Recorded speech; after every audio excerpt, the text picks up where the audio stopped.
Maybe you'd feel a different emotion from anger. I guess that's right. What we are thinking about in a situation impacts our emotions in that situation.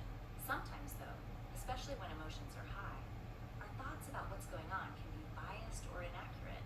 We can get ourselves pretty upset over a thought that's not even true. Like on Saturday, I had promised my 5-year-old kiddo we'd go to the zoo, but then something urgent came up that I needed to deal with. I felt horrible. I started thinking how disappointed she'll be. I was a terrible mom, she'll never forgive me. Of course she was disappointed when I told her, but she understood. We went for ice cream later and made up for it. It wasn't the catastrophe I imagined. I get it. We all sometimes get into these patterns of thinking that are false or inaccurate. We convince ourselves they are the truth and can feel horrible because of it. We call these kinds of thoughts thinking traps. You're not by any chance thinking about my earlier comment that the birthday party is going to be a disaster? How did you guess? Yes, that particular flavor of thinking trap is called catastrophizing. But I really do feel like it's going to be a total catastrophe. I believe you. We kind of trust our thoughts by default and don't question them. But if you take a step back and question your thoughts, you might see that the situation is not really the catastrophe you are fearing. Right. Let's work with your thought that the party will be a disaster. And how do you feel as you think of that? Anxious. Very anxious. Well, think about all the evidence supporting the thought and all the evidence against it. Why do you think the party will be a disaster? Because it was all last minute and I'm not prepared. And we hired a Mr. Invincible entertainer for Noah. What if he's horrible? Okay, now let's look at the evidence that the thought might not be true. What would that be? How many disastrous birthday parties have you been to? None. This will be my first. Okay, we'll consider that. Anything else? I'm usually a decent host. Right. Now, with this evidence in mind, can you think of any other alternative thoughts? I guess that the party might not be perfect, but we did a decent job preparing. Makes sense to me. And where is your anxiety now? Lower. Maybe half of where I started. Glad this helped. Another common thinking trap is mind reading, when we think others are thinking poorly of us, but we don't have any evidence. It sounds like that can go hand in hand with catastrophizing. Yes, it can be easier to catastrophize when we're also mind reading. Why do we have all these thinking traps anyway? Well, from an evolutionary perspective, these patterns can have value. Our minds try to help us by guessing, but they're not accurate all the time. For example, people who have good social skills do a lot of mind reading of what others think, and a lot of the time they are accurate. Being able to consider the worst scenario, like in catastrophizing, can help us be prepared. Interesting.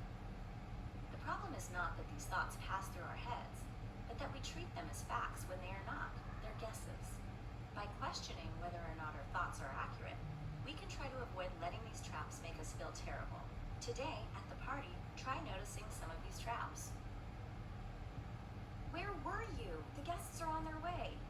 I stopped for a minute at the mall. They finally had the new cameras. And you had to get it today? What if they run out?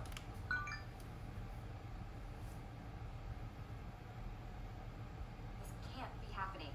Mr. Invincible is stuck in traffic. Maybe he can use his superpowers. Oh, we'll figure something out. We'll have fun with it. How can you say that? It's his birthday. The superhero is the centerpiece. Ah! We're out of lemon sparkling water. Elena's favorite. She's gonna think I'm so incompetent. I can't even organize my son's birthday party right. I'm sure we're gonna run out of food as well. Mom, the superhero is stuck. That he is, dear, but he's a superhero. I'm sure he can get out. At least the toy one. Okay, breathe. I'm not feeling great, and it's Noah's birthday. Am I having any thinking traps? She must think I'm incompetent. Wow, I'm mind reading. It's important to do your best not to judge yourself for these thinking traps. We all fall into them. Our minds may have practiced some of these thinking traps for years, so they'll stick around even after you want them to go away. Over time, with patience, working on these traps will lessen their effect. Oh, my patience has always been in short supply, but I can work on this thought. Elena's going to think I'm incompetent. What emotions do I feel? Anxiety and embarrassment, about 80% strong. Is there any evidence that Elena thinks I'm incompetent? She has high expectations, but she knew I had little time to prepare, and she hasn't made any critical comments yet.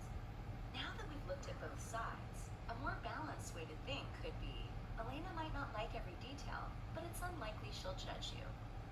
And they feel the same emotions, anxiety and embarrassment, but lower, like 30%.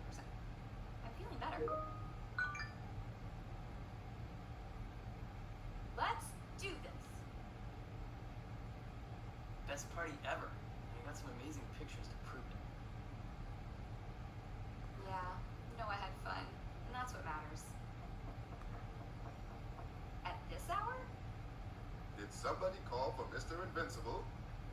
Who are you supposed to be?